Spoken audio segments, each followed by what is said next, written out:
जब यज्ञ करते हैं ना, उसमें इतनी बड़ी एक अरणी लेते हैं, लकड़ी। हाँ। और उसमें यहाँ पर एक छेद होता है, ब्रह्मा का हाथ कहते हैं हमारे यहाँ तो उसको। वो तो डालने के लिए होता है सर। अच्छा, वो तो सरुआ है।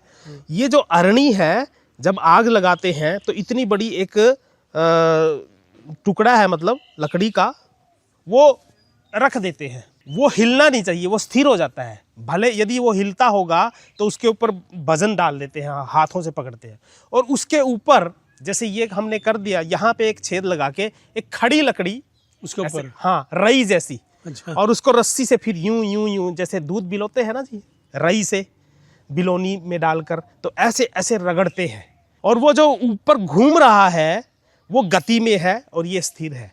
तो फिर उसमें दोनों जब वो रगड़ खाते हैं तो उसमें से अग्नि प्रज्वलित होती है। तो ठीक ऐसे ही कि हे सूर्य, हे अग्नि, और हे जल के देवता, हमें उस परमात्मा का ध्यान करना है जो निराकार है, जो आपको भी शक्ति देता है और हमें भी शक्ति अल्टीमेट वही देता है। पर चूंकि आप हमारे मन और बुद्धि को निर्मल बनाने वाले देवता हैं, और निर्मल कैसे बनाएंगे फिर अगले मंत्र में उसकी, क्योंकि ना कंटिन्यूटी है पूरी। प्रणाम प्राशर जी। प्राशर जी, बड़ा रोचक प्रसंग चल रहा है, रोचक उपनिषद चल रहा है। हाँ जी, वैसे तो उपनिषद सारे रोचक हैं, हाँ जी, हाँ जी, लेकिन हर एक में अपनी अपनी खासियत है। हाँ, ये जो हमारा उपनिषद अब चल रहा है, हाँ जी, श्वेत अश्वतर, हाँ जी, इसमें प्रभु की बात हो रही है। हाँ, प्रभु के अस्तित्व की बात होगी, लेकिन उसके प्रभु की प्राप्ति कैसी होगी ये तो बताओ। बिल्कुल, ये नेक्स्ट जो चैप्टर है सर, क्योंकि इसमें 13 जो अध्याय है, उसका जो पहला अध्याय में वो जो प्रश्न किए उन्होंने 4-5, तो उसके बाद उनको लगा कि जैसा आप कह रहे हैं कि उसकी प्राप्ति की वो भी बात वही तो होगी ईश्वर की, प्रश्न मान कर ली, हम भी मानते हैं, हाँ जी, लेकिन वहां तक पहुंचे कैसे? हाँ जी, हाँ जी। कौन सी सीढ़ी है जो पहुंच हाँ, जा सकती है? तो उन्होंने मंत्र में कहा है कि वो जो ईश्वर है, वो जो परमेश्वर है, तो उसको पाने के लिए पहले ना देवताओं की स्तुति करते हैं मंत्रों में। ये बड़ी एक सोपान चढ़ेंगे। हाँ, डॉक्टर साहब ये देखो, मतलब कई लोग ऐसा बोलते हैं ना कि एको देवा, पर ब्रह्म एक है और उसकी आप स्तुति करो। पर ये उपनिषद पढ़ते हुए मुझे यूं लगा कि हमारे जो ऋषि थे, हमारे पूर्वज, उन्होंने कितना डीपली जाकर हमें संभाला है। हमें मतलब, क्योंकि ना मनुष्य का जो माइंड है वो है कि नहीं, वो सच्चाई है कि नहीं, वो तो मैं मतलब वो तो छोड़ देते हैं हम सब लोगों पर कि वो चिंतन करें।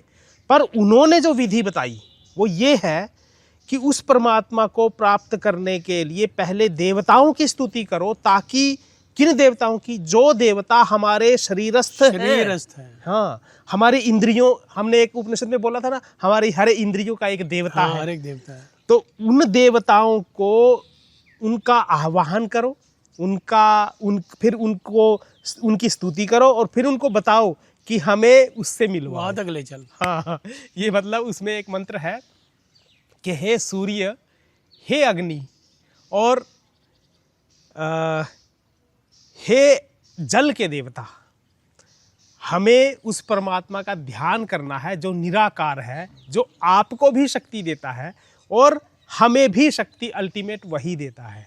पर चूंकि आप हमारे मन और बुद्धि को निर्मल बनाने वाले देवता हैं, और निर्मल कैसे बनाएंगे फिर अगले मंत्र में उसकी, क्योंकि ना कंटिन्यूटी है पूरी। एक वैसे भी ना ये इजी टू अप्रोच लगता है। हाँ जी, इनको ईश्वर को, सूर्य को, अग्नि को, हाँ जल जी, को, इनको मनाना, इनका आह्वान करना, इनसे ऐसे लगता है थोड़ा नजदीक है। बिल्कुल बिल्कुल प्राकृतिक है ना, बहुत नजदीक है, दिखाई देते हैं हर रोज यूज, साक्षात है, और हमारे पंचभूतों से जुड़े हुए, बिल्कुल ऐसा लगता है। तो उसमें एक और बात मैं जब सोच रहा था, मैं तो मतलब अंदर से ना ऐसा पूर्वजों के प्रति, हमारे उनके प्रति ऐसा हो गया कि वो हमारे अंदर कृतज्ञ भाव मिटे ना, इसका बड़ा ध्यान रखते हैं। उन्होंने कहा कि हे अग्नि, आप हमें, जैसे आप अरण्यों के बीच रगड़ने से प्रकट होती है ना, वाह वाह। और आपके प्रकट होने से यज्ञ में यज्ञ की शुरुआत हो जाती है। ठीक ऐसे ही आप अग्नि रूप मेरे अंदर का मैल दूर करके मुझे जो मेरा अभी ध्यान करने वाला हूं ना, मैं मेरे मन को उस तरीके से निर्मल बना दे। ठीक ऐसे ही सूर्य की भी प्रार्थना करते हैं और वो फिर बताते हैं सर कि हम जब ध्यान करते हैं तो ध्यान में हमें स्ट्रेट बैठना पड़ता है, सीधा। तो स्थिर सुखम आसनम गीता में भी कहा है कि जब हम ध्यान करेंगे तो ये हमारा जो बॉडी है वो बिल्कुल स्थिर होनी चाहिए। ये तो बात सही है, स्थिर होनी चाहिए। पर उसकी क्योंकि अग्नि से प्रार्थना कर रहे हैं तो अग्नि कैसे प्रकट होती है, उसकी विधि कौन सी है, ठीक वही अप्रोच यहाँ डाल दी मेरे शरीर के ऊपर। कैसे? बड़े इंटरेस्टिंग है सर, मुझे जो लग रहा है उसमें जब यज्ञ करते हैं ना, उसमें इतनी बड़ी एक अरणी लेते हैं, लकड़ी, और उसमें यहाँ पर एक छेद होता है। ब्रह्मा का हाथ कहते हैं हमारे यहाँ तो उसको। वो तो डालने के लिए होता है सर। अच्छा, वो तो सरुआ है। ये जो अरणी है, जब आग लगाते हैं तो इतनी बड़ी एक टुकड़ा है, मतलब लकड़ी का, वो रख देते हैं। वो हिलना नहीं चाहिए, वो स्थिर हो जाता है। भले यदि वो हिलता होगा तो उसके ऊपर वजन डाल देते हैं, हाथों से पकड़ते हैं, और उसके ऊपर जैसे ये हमने कर दिया, यहाँ पे एक छेद लगा के एक खड़ी लकड़ी उसके ऊपर, हाँ, रई जैसी। अच्छा। और उसको रस्सी से फिर यूं यूं यूं जैसे दूध बिलोते हैं ना जी, रई से बिलोनी में डालकर, तो ऐसे ऐसे रगड़ते हैं। तो वो जो ऊपर की, क्योंकि ये तो नीचे का हो गया हिस्सा, बड़े अग्नि पकड़ लेगी। हाँ, फिर और वो जो ऊपर घूम रहा है वो गति में है और ये स्थिर है। तो फिर उसमें दोनों जब वो रगड़ खाते हैं तो उसमें से अग्नि प्रज्वलित होती है। तो ठीक ऐसे ही इसका उदाहरण दिया। अच्छा, मैंने गांव में एक बार हवन हुआ था, उन्होंने तो ऐसे रगड़ी थी, मेरे को याद है। अब कुछ लोग ऐसे रगड़ते हैं, पर विधि इसकी ये है, मंत्रोच्चारण के बीच में उन्होंने ऐसे ऐसे ऐसे रगड़ी। हाँ हाँ, और देखते देखते अग्नि प्रज्वलित। हाँ हाँ, ये भी होगा वैसे, पर ये तरीका है एक, हाँ, यज्ञ की विधि है, मतलब। हाँ, ये तो जैसे मक्खन निकालते हैं। हाँ हाँ, बस वही, बस वहां से फिर जहां वो टच होता है ना, वहां आग लगती है और फिर दूसरे पदार्थ से, ईंधन से उसको, आग को इधर ले लेते हैं। तो ठीक ऐसे ही जो स्थिर है लकड़ी, अरणी, स्थिर अरणी यहां तक है हमारी, हम यूं बैठे रहते हैं। अच्छा। परंतु ये जो है, ये ऊपर की अरणी है। क्या, कैसे? वो गति में है। इस ऊपर की अरणी में मेरा मन है ना, वो चिंतन करता है, जिसका मैं ध्यान करता हूँ। ओम का चिंतन कर रहा हूँ, हरि ओम बोल रहा हूँ, या उसका जप जाप चल रहा है, तो ये गति में है। तो ठीक ऐसे ही मेरा, जैसे आप प्रकट होने वाले हैं और एक स्थिर लकड़ी चाहिए और एक घूमने वाली लकड़ी चाहिए, ठीक ऐसे ही स्थिर वाला जो हिस्सा है मेरा ये है, और घूमने वाला मेरा ये, जिसमें, तो इस विधि से मैं, जैसे आपके उपस्थिति से यज्ञ पूर्ण होता है, ऐसे ही ध्यान रूपी यज्ञ मेरा उस तरीके से पूर्ण हो जाएगा। इसलिए हे अग्नि, लॉजिक है। हाँ, हे अग्नि, हाँ, क्योंकि ना काव्य में है बड़ा, मतलब बहुत सुंदर। हे अग्नि, हमारे यहाँ आओ, हम आपको नमस्कार करते हैं। ऐसे ही सूर्य को नमस्कार, अंबु शब्द आया है उसमें, पानी को नमस्कार और अग्नि को नमस्कार, इन तीनों देवताओं को नमस्कार, उनकी स्तुति करके। और स्तुति क्यों करनी?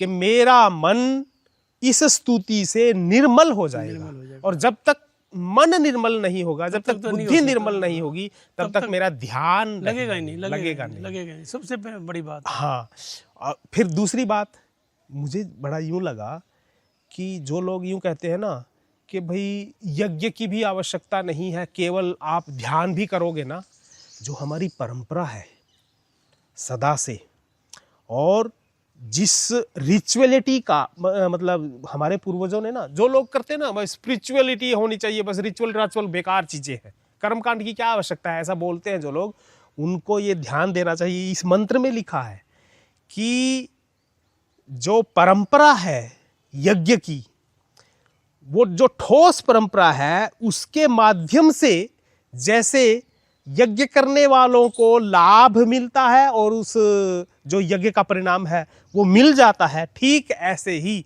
उनको ना छोड़कर, यज्ञ की उस पूरी की पूरी विधि को ना छोड़कर, फिर मैं ध्यान करूँगा। उसका एक प्रमाण दिया सर उन्होंने अगले अगले मंत्र में। वो क्या कहते हैं कि ये जो स्तुति कर रहे थे, आपने ये सारी बातें बताई, क्या ऐसा कोई है जिन्होंने इस रास्ते से, जैसा आपने बताया, स्तुति करके प्रभु को प्राप्त कर लिया हो? निर्मल मन कर लिया, तो ऐसा कोई है? तो सर बड़ा मतलब बहुत अच्छा लगा मुझे। उन्होंने एक शब्द लिखा है, ते विप्राह विप्रस्य प्रविशन्ति।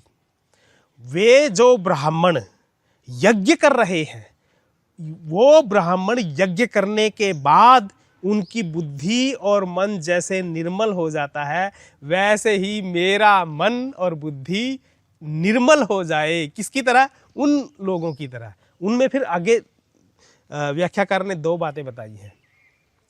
किसी ने पूछ लिया होगा कि विप्र कौन? तब उन्होंने कहा कि जिनका जन्म अपने विप्र पिता से हुआ है, पहली बात, और जिन्होंने उस पिता और माता की संतति पाने के बाद, संतत्व पाने के बाद अपना कर्म ना छोड़कर उस कर्म पर चलते रहे, और दोनों को साधते हुए जो विप्र यज्ञ करता है, यज्ञ वही करेगा जो वेद जानता है, उसका मन निर्मल होता है। क्या बात। और उसके मन निर्मल बने हुए मन की तरह मेरे मन को भी हे प्रभु निर्मल कर, तब मैं ध्यान कर सकूंगा। क्या बात। ये बड़ा प्राचीन जी बहुत बहुत धन्यवाद। Thank you, सच में sir, ज्ञान thank की you. गंगा बहा रहे हो। Thank you sir. और मैं तो लगा ही रहा हूँ डुबकी, हमारे श्रोता भी लगा रहे होंगे। बड़ा तो उनकी बहुत तरफ से अच्छा। और मेरी तरफ से आपका बहुत बहुत धन्यवाद।